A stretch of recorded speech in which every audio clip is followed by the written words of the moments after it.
Blackwater, la casa, tomo 3, capítulo 10, el piso de arriba. Frances no dijo nada durante todo el trayecto de vuelta por el perdido. Iba sentada en la parte delantera de la barca, de espaldas a su prima, mientras la corriente del río, que se ensanchaba cada vez más, las arrastraba. «Frances, ¿estás bien?», le preguntó Grace varias veces inquieta. Frances asintió débilmente con la cabeza, pero no se volvió. Después de atar la barca al árbol que había cerca del extremo del dique, Grace descubrió que Frances no podía caminar y tuvo que llevarla en brazos hasta la casa. Elinor aún no había regresado, pero Sadie echó un vistazo a la niña que yacía en brazos de Grace y, con tono funesto, dijo: «¿Será la artritis otra vez?». Llevaron a Frances arriba y la metieron en su cama. Grace se sentó a su lado hasta que Elinor regresó media hora más tarde. «Ha sido culpa mía, Elinor», dijo Grace al borde de las lágrimas. «No seas boba», respondió Elinor con severidad. «El doctor Benskitt ya nos dijo que podía recaer en cualquier momento». La niña había sucumbido a un sueño febril. Cuando se despertó a última hora de la noche, la parálisis de su pierna superior no había mejorado. Grace Caskett pasó sus últimos días en Perdido, convencida de que aquella excursión al nacimiento del perdido había sido la única causa de la reaparición de la dolencia de Frances. Elinor, Oscar, James y la propia Frances hicieron lo imposible para convencerla de que no era así. Grace se marchó a Spartanburg y cuando volvió por Navidad, Frances aún no se había levantado de la cama.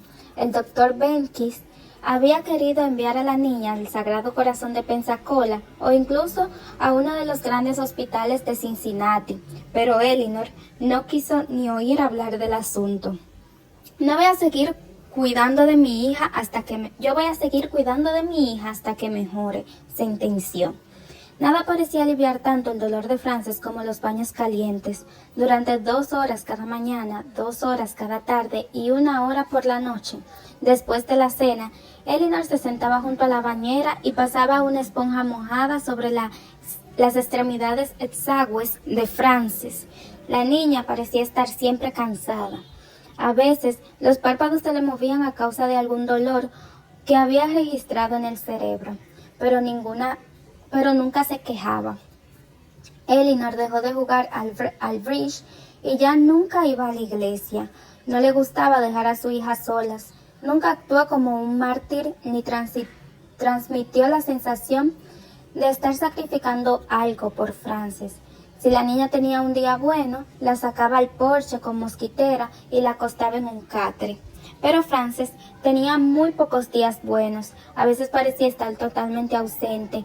Se quedaba tumbada en la cama sin quejarse, aquejada de violentos espasmos cuando le sobrevenía la parálisis, pero por lo demás completamente inmóvil.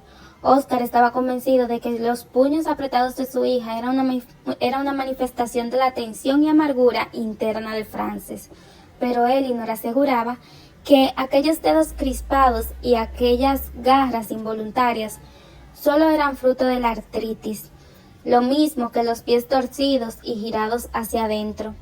De vez en cuando le hablaba directamente, la muchacha se esforzaba por responder, pero la mayoría de veces no hacía ni eso. Nada retenía su interés, ni lograba despertar su emoción, ni un calcetín de Navidad colgado en la chimenea de la habitación, ni una tarta con velas encendidas el día de su cumpleaños, ni los petardos del 4 de julio de Malcolm. Cuando llegaba la hora del baño, Elinor sacaba a su hija de la cama en brazos. Oscar detestaba aquel momento, el peor de la enfermedad. Veía que Frances se moría de ganas de abrazar a su madre, pero sus músculos atrofiados se negaban a responder y sus delgadas y lastimosas extremidades colgaban inertes sobre la espalda de Elinor. Frances se perdió el 6º y 7º curso. Elinor pedía libros prestados a la escuela y seguía el ritmo de las lecciones de su hija, pero nadie podía estar seguro de a qué punto Frances comprendía lo que su madre le leía. El debilitamiento de Frances alteró por completo el hogar de Oscar y Elinor. Esta se retiró de la vida social de Perdido y se convirtió voluntariamente en una esclava al servicio del escaso consuelo de su hija. Deja que Sadie se encargue de parte del trabajo, Elinor, se atrevió a sugerirle Oscar. Te comportas como si tuvieras la culpa de la recaída de Frances. No fue culpa de nadie. Pero Elinor no le hizo caso a su marido. Se levantaba cada día a las 5 y en las mañanas de invierno prendía un fuego de carbón para Frances, que mantenía encendido durante todo el día. Cuando no estaba bañando a su hija, le leía o le daba de comer, o simplemente se sentaba junto a su cama y le frotaba las extremidades con alcohol. Antes de cada baño, Elinor cogía 2 cubos, atravesaba el pinar que crecía al oeste de la casa y rodeaba el extremo del dique. Llenaba los cubos con agua del río y los llevaba a la casa, donde los calentaba en una gran olla sobre el horno y los subía al piso de arriba.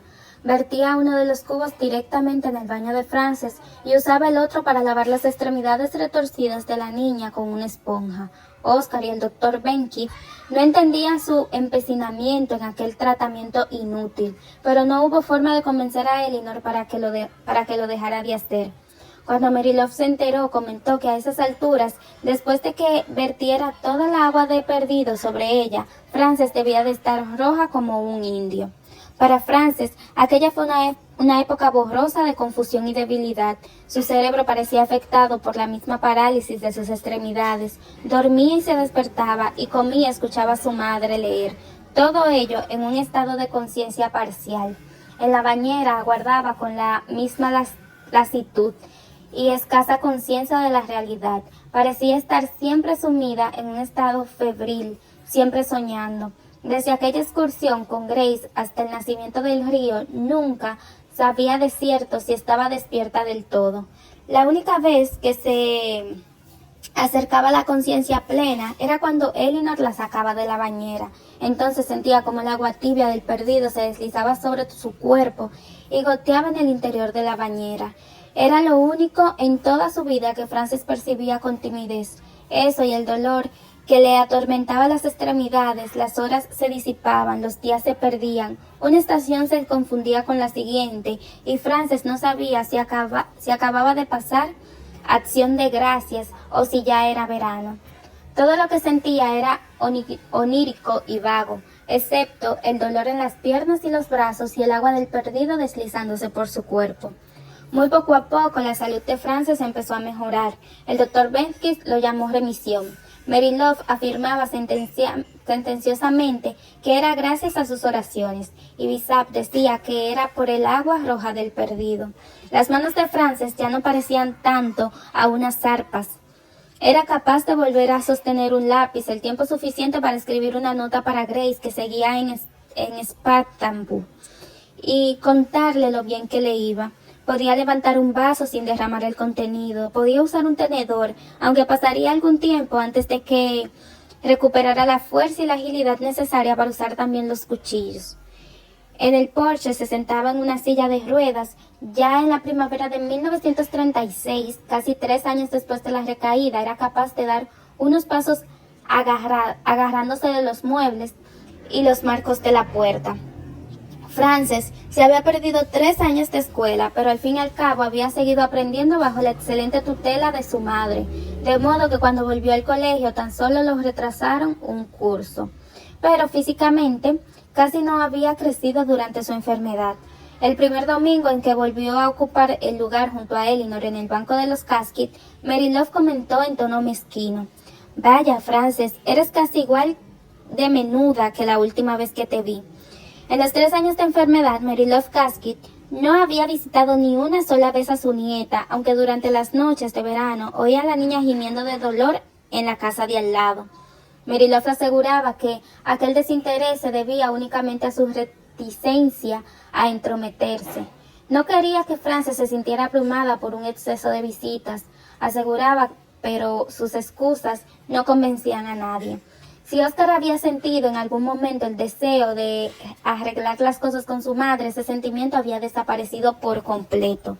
El trato que ésta le había dispensado a Frances le había parecido un acto flagrante de crueldad hacia la niña.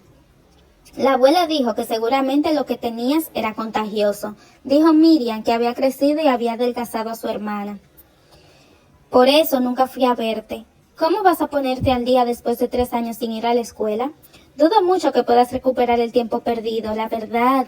Pero más allá de la altura de su hermana, Frances detectó otros cambios. Perdido parecía estar hundiéndose en la decadencia. Una noche vieja había ardido 15 casas en Baptiste Bottom y nadie se había molestado aún en retirar los escombros. En el centro había toda una fila de tiendas tapiadas y con los escaparates destrozados. Las cortinas raídas de las ventanas abiertas del Hotel Osceola ondeaban al viento. Cada vez que se sentaba en la cocina con Sadie, Frances se asomaba ante la cantidad de niños negros que se acercaban a la puerta enrejada y llamaban suavemente. Sadie siempre sacaba un plato de pan de maíz, un poco de jamón y un trozo de tocino para que se lo llevaran a casa. Al día siguiente el niño volvía con el plato y unas palabras de agradecimiento de parte de su madre. Frances se lo comentó a su madre. Nadie tiene nada, cariño. Ojalá pudiéramos hacer más, pero ni siquiera nosotros tenemos lo que teníamos antes. Frances sacudió la cabeza. No entendía nada de dinero.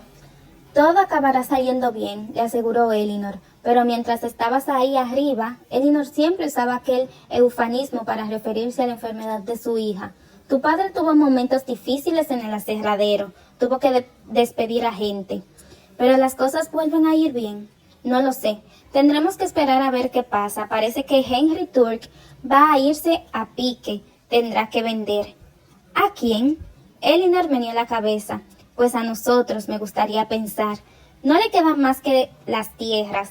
Cerró el aserradero el año pasado. Me gustaría hacerme con esas tierras, pero tu abuela es la única que tiene el dinero necesario y no creo que lo ponga. ¿Por qué no? Elinor se rió. ¿Por qué te estoy contando todo esto? ¿Te interesa? Sí, mamá. No, no te interesa, cariño. No sabes nada de todo este asunto y no hay razón para que te preocupes ni un poquito. Elinor volvió a reírse y abrazó a su hija.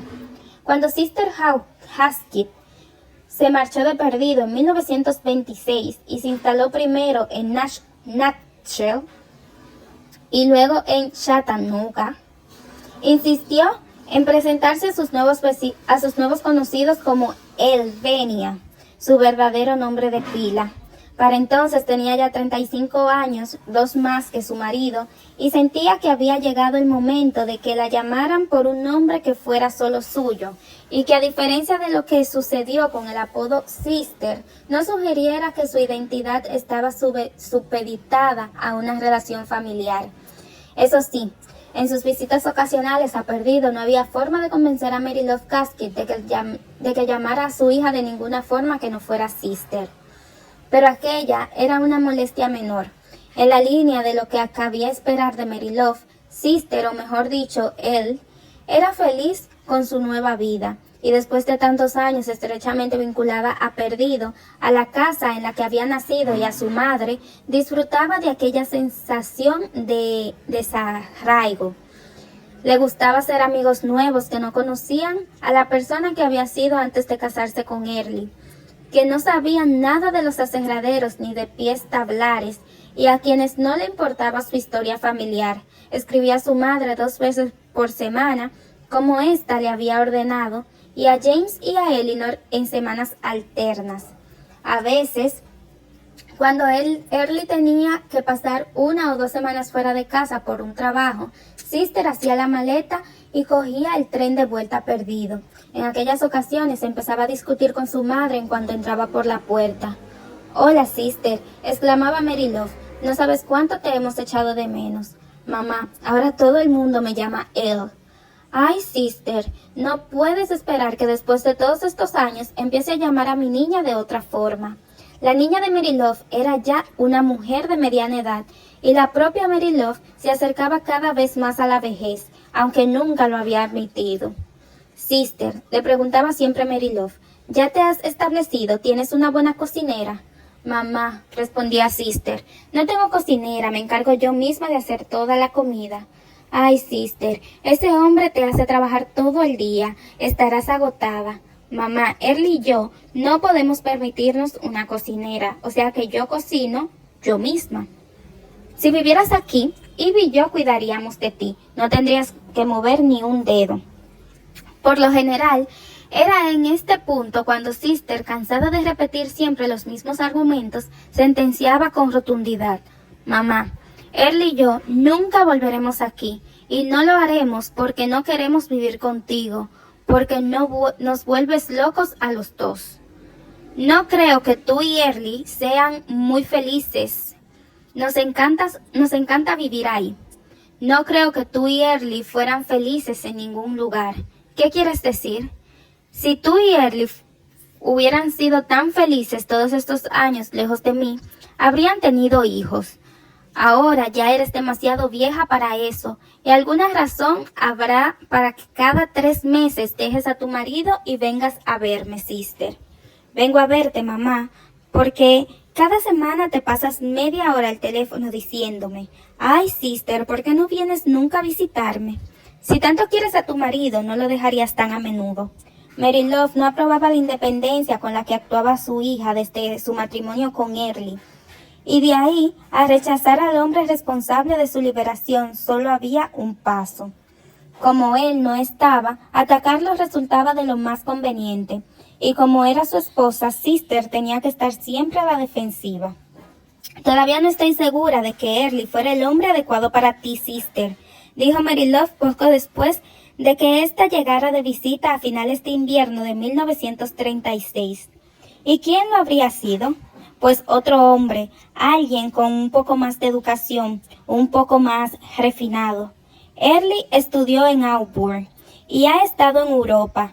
Yo nunca pude ir a la universidad y nadie me llevó a Europa. ¿Todavía se comen los guisantes con la hoja del cuchillo? Pues sí, y me prometió que un día va a enseñarme.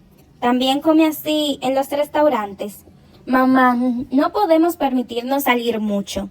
Mary Love sacudió la cabeza y suspiró. Odio verte tan angustiada por el dinero, cariño, más aún cuando yo tengo tanto. Pues dame un poco y no lo estaré. Eso no puedo hacerlo. ¿Por qué no, mamá? No te costaría nada enviarme algo de vez en cuando. Early pensará que me estoy metiendo donde no me llaman, y tendría razón. Pues yo creo que Early firmaría los cheques en cuanto llegaran. Mamá, Early no gana mucho dinero, pero nos apañamos. No tengo todos los vestidos que quiero y a veces no llevo ni $2 en el bolsillo. No crié a mi niña para que viva así. Por eso digo que nos envíes algo de dinero, mamá. He estado pensando, dijo Mary Love. ¿Qué? He estado pensando que tendríamos que ir de vacaciones a algún sitio. Hace mucho que no salimos de viaje. Si quieres gastar parte de tu dinero en mí de esta forma, a mí también me parece bien. ¿A dónde quieres que vayamos?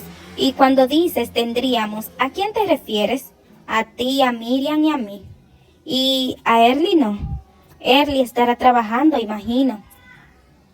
Tal vez no, dijo Sister para chincharla. He estado pensando en ir a visitar Chicago en verano. ¿Para qué? Hace tiempo que me ronda por la cabeza. Me gustaría ver Chicago antes de morirme.